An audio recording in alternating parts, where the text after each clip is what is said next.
Assalamu alaikum et bienvenue à cette session d'information sur la télévision Al-Houda. Au sommaire de cette édition, Islamic Finance Group IFG a tenu ce vendredi 23 octobre 2020, ce jeudi 23 octobre 2025, la 7e assise de sa Sharia Board, un cadre de réflexion et d'évaluation sur la conformité des produits et services financiers islamiques aux principes de la Sharia.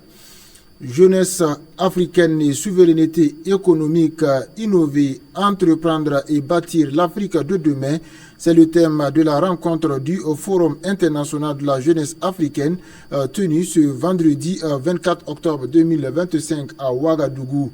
Les détails à suivre dans cette édition. Mesdames et messieurs, voici pour les titres de ce journal.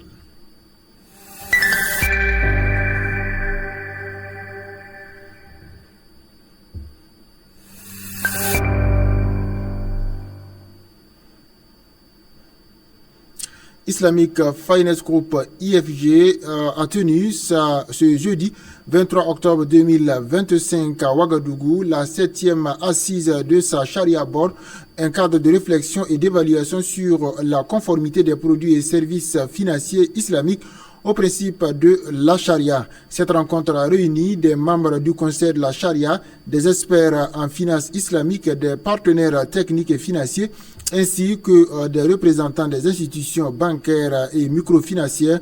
L'objectif est de renforcer la gouvernance éthique au sein du système financier islamique et de promouvoir des solutions financières inclusives conformes aux valeurs de justice, de transparence et de solidarité en islam. Moussa Goula. Promouvoir une finance éthique et conforme aux valeurs islamiques. Ce 23 octobre 2025, Islamic Finance Group tient à Ouagadougou la 7e assise de son Sharia Board. Cette rencontre réunit des érudits, des experts en finance islamique et des acteurs du secteur financier autour d'un même objectif, veiller à la conformité des produits et services financiers aux principes de la Sharia islamique. C'est notre 7e assise du Sharia Board. Le Sharia Board, faut entendre par là le comité de conformité shariaque qui est chargé de statuer sur toutes les questions de la pratique de IFG. Voilà, voir si ces pratiques sont conformes aux principes de l'islam. Donc, ce Sharia Board est dirigé naturellement par notre cheikh, Dr Mohamed Issa Kindo, ici présent, et avec pour rapporteur Dr Ilboudo Almado à ma droite, et Imam Sembre Daoud qui vient de Bobo, et aussi le Dr Adil Zarfi, que vous avez vu qui est en ligne avec nous depuis ce matin, depuis le Maroc. Donc l'objet ici, c'est pour examiner un certain nombre de dossiers, voilà, que nous avons soumis au Sharia Board pour nous guider. Voilà, on sait que nous venons de clore notre premier exercice comptable le 31 décembre 2024.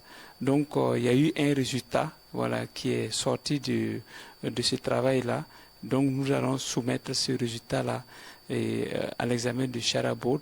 Ce résultat a été fait, et dont on a un résultat d'environ 7,5%, plus de 7,5% en termes de rémunération des comptes d'investissement des différents clients.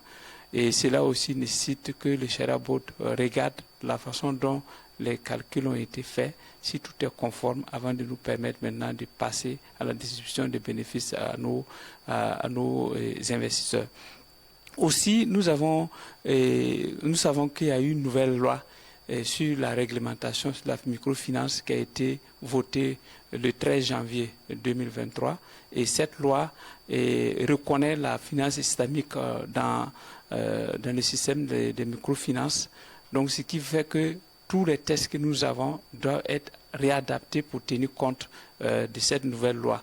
Parce qu'il y a des lois qui se référaient à la loi, l'ancienne loi, avec des articles différents. Maintenant, avec cette nouvelle loi, on est obligé de se référer à ça.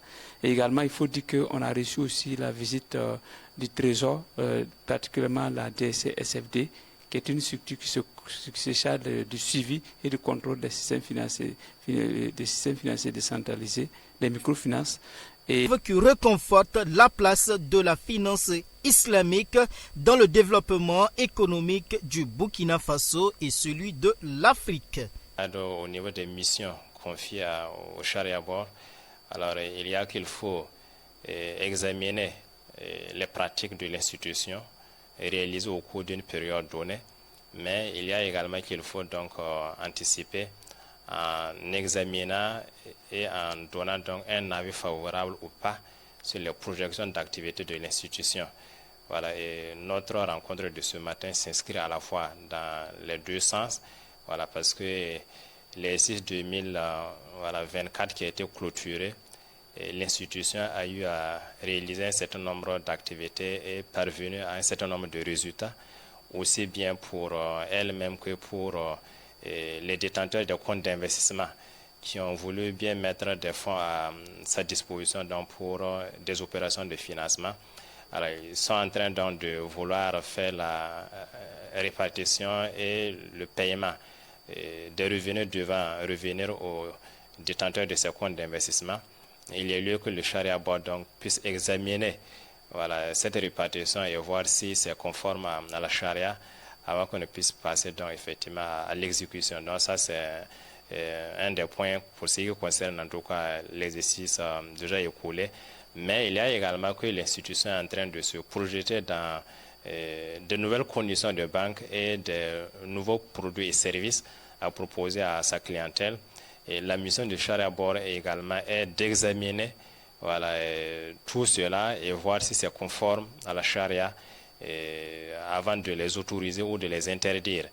C'était l'occasion également de faire le point sur les avancées du groupe, de renforcer la gouvernance éthique et de promouvoir des solutions financières inclusives porteuses de justice et de solidarité. Le Forum international de la jeunesse africaine de Ouagadougou-Fizao a tenu une rencontre importante ce vendredi 24 octobre 2025 dans la salle de conférence de Ouaga 2000 à Ouagadougou sous le thème Jeunesse africaine et souveraineté économique, innover, entreprendre et bâtir l'Afrique de demain.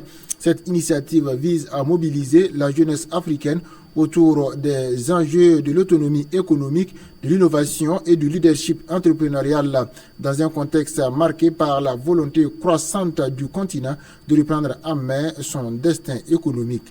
Moussa Goula pour le reportage. La jeunesse africaine au cœur du changement, un grand rendez-vous de réflexion et d'action a réuni ce 24 octobre 2025 à Ouagadougou des jeunes venus de divers horizons autour du thème jeunesse africaine et souveraineté économique, innover, entreprendre et bâtir l'Afrique de demain.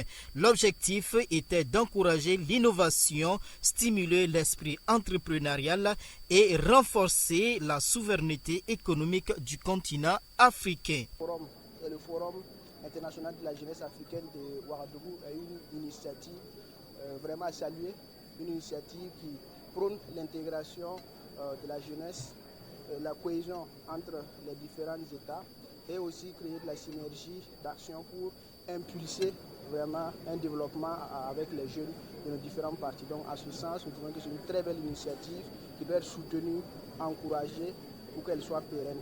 Nous pouvons faire passer, c'est un message d'intégration, de cohésion, d'union, d'audace, de rêve et surtout d'entrepreneuriat.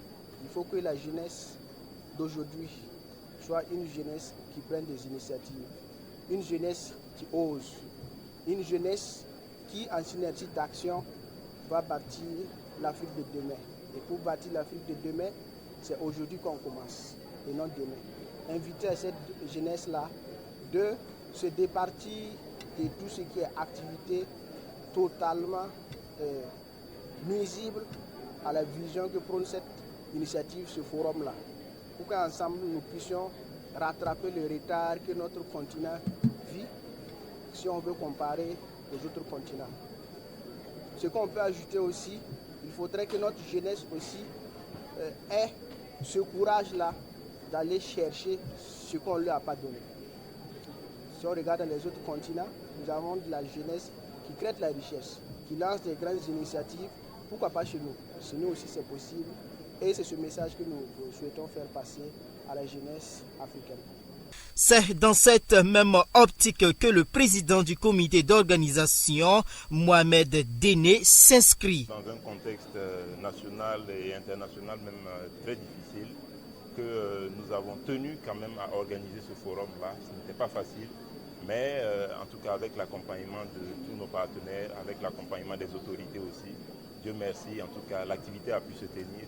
Et pour nous, c'était une obligation de pouvoir tenir cette activité-là, car c'est un rendez-vous annuel de la jeunesse africaine. Au 2025, a pas mal de panels qui seront représentés par des éminentes personnalités qui vont discuter autour de thèmes en rapport avec le thème principal qui est l'économie, l'apport de la jeunesse africaine dans le domaine de l'économie. Et il faut dire que cette année, l'innovation, c'est l'appel à projet. Nous avons essayé de demander à la jeunesse africaine de pouvoir faire des propositions de projets afin que nos partenaires aussi puissent déjà les primer et aussi pouvoir les accompagner pour la réalisation de ces projets-là. Donc c'est ça la grande innovation du FIJAO 2025. On a reçu les projets, maintenant on va organiser une séance bientôt lors de laquelle nous allons présenter les meilleurs projets. Je vais en tant que président du comité d'organisation parce qu'il faut dire qu'on a commencé la mobilisation assez tardivement, mais il faut reconnaître que la jeunesse africaine est mobilisée vraiment et a toujours accompagné le FIJAO. Donc je vais remercier en même temps mon comité d'organisation.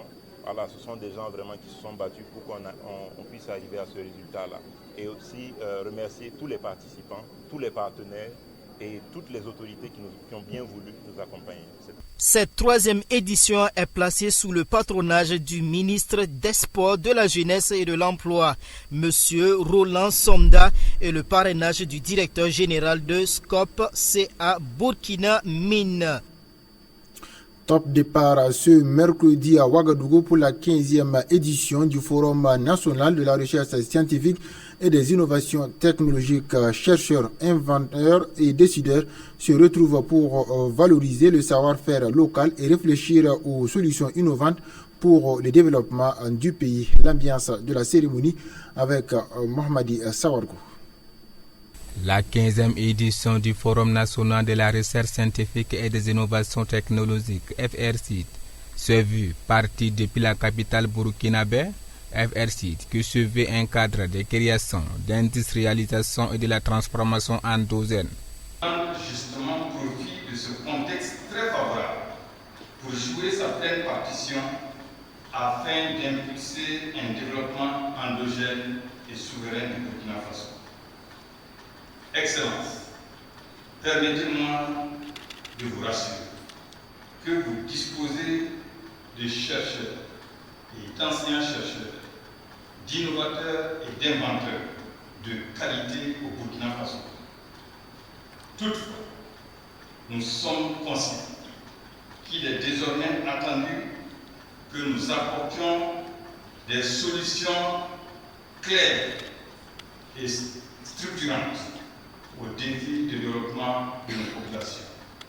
C'est pourquoi, face à une volonté affirmée des plus hautes autorités d'amorcer une industrialisation du Burkina Faso, la recherche et l'innovation pouvaient-elles se mettre en marge de cette vision?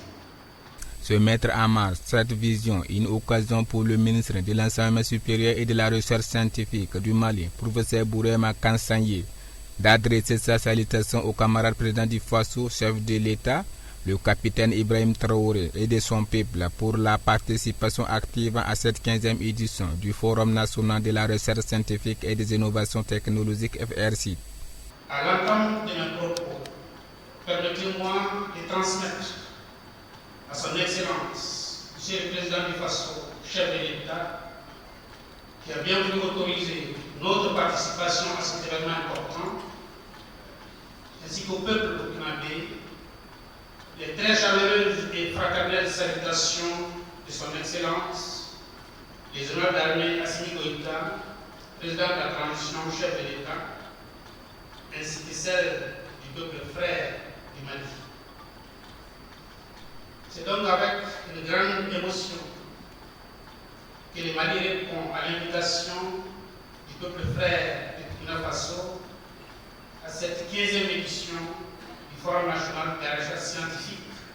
Une 15e édition placée sous le haut patronat du président du Faso, chef de l'État, le capitaine Ibrahim Traoré, du ministre de l'Industrie, du Commerce et de l'Artisanat, Charles Poda, et du ministre de Adjama Toumbiano, avec pour le thème « Quelle contribution de technologie, invention et innovation dans un contexte de relance d'industrialisation ?» Plusieurs panels, conférences, expositions sont entendus à cette 15e édition du 22 au 26 octobre prochain.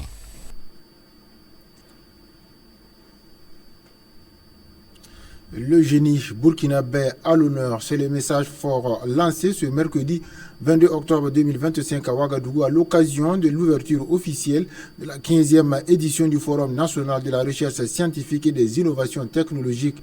L'événement a été marqué par la présence du président du Faso, le capitaine Ibrahim Traoré, qui a placé cette édition sous les signes de la souveraineté scientifique et technologique.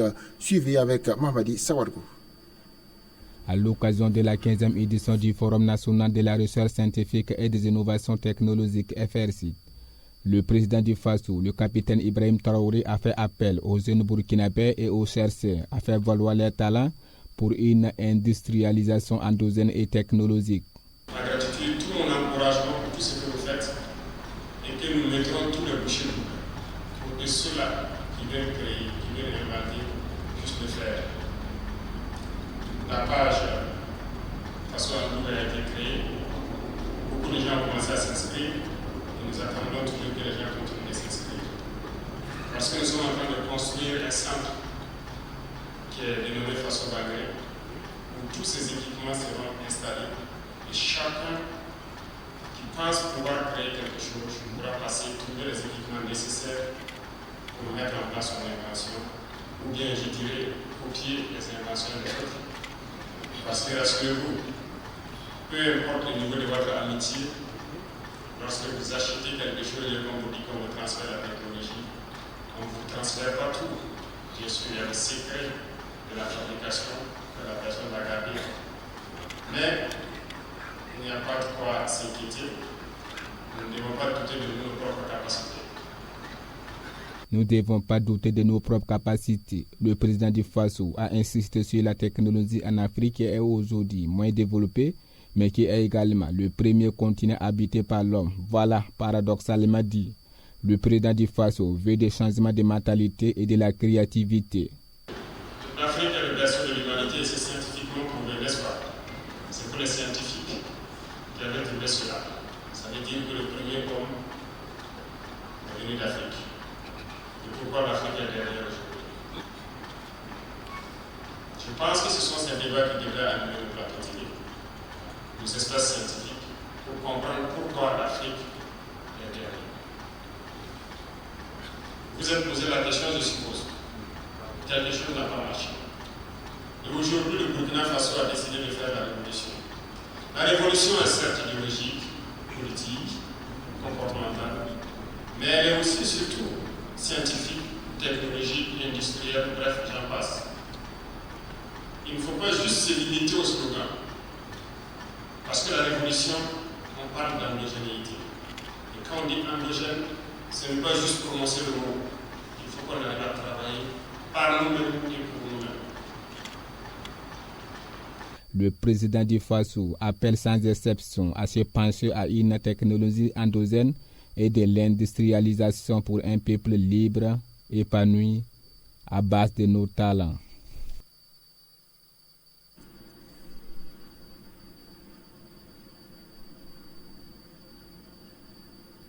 Hors de chez nous, le roi Salman Ben Abdelaziz Al Saoud a publié un décret royal sur proposition du prince héritier Mohammed bin Salman, nommant son éminence le cheikh Dr Salih bin Fawzan Al Fawzan, mufti du royaume d'Arabie Saoudite, président du conseil des grands ulama et de la présidence générale de la recherche scientifique et de l'IFTA, avec rang de ministre. Profil du nouveau Mufti, Cheikh Dr Al-Fawzan, né en 1935 dans la région du Qasim, est l'un des érudits les plus respectés du royaume. Il a été membre du Conseil des grands oulémas depuis sa création et siégeait au comité permanent des recherches islamiques et de la délivrance des fatwas depuis 1992. Il est également membre du Conseil du fiqh islamique de la Ligue musulmane mondiale et a enseigné pendant plusieurs décennies à l'université islamique Imam Mohammed bin Saoud. Contexte de la nomination, cette nomination intervient après le décès le 23 septembre 2025 du précédent grand Mufti Cheikh Abdulaziz bin Abdullah Al-Sheikh, occupait le poste depuis 1999. Avec cette désignation, le roi confie à Cheikh Al-Fawzan les 3 plus hautes responsabilités religieuses du pays: la présidence du Conseil des grands oulémas, la direction du comité permanent des fatwas et la gestion de la présidence générale de la recherche scientifique et de l'IFTA. Mesdames et messieurs, c'est tout pour ce journal. Merci de l'avoir suivi. Passez une excellente soirée en compagnie des programmes de la télévision Al-Huda. Wassalamu alaikum wa rahmatullahi wa barakatuh.